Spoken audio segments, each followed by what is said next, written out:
Magwiwisik lamang ng ilang buto at tubig, at sa lalong madaling panahon magkakaroon ka ng hardin ng sariwang berdeng mustasa. Ang gulay na ito ay maaaring anihin ng maraming beses. Pagkatapos putulin ang pangunahing tangkay, tutubo ang mga panig na sanga, habang pinipitas ay lalong humahaba at lumalambot. Kapag itinanim na yon, maaari mo itong anihin sa buong taon. Ang repolyo ay mayaman sa bitamina at protina, may malutong, malambot, at preskong lasa, at masarap kapag ginisa, ginawa sa salad. Magwiwisik lamang ng ilang buto at tubig, at sa lalong madaling panahon magkakaroon ka ng hardin ng sariwang berdeng mustasa.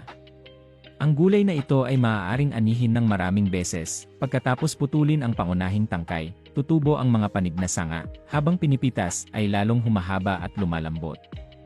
Kapag itinanim na yon, maaari mo itong anihin sa buong taon. Ang repolyo ay mayaman sa bitamina at protina, may malutong, malambot, at preskong lasa, at masarap kapag ginisa,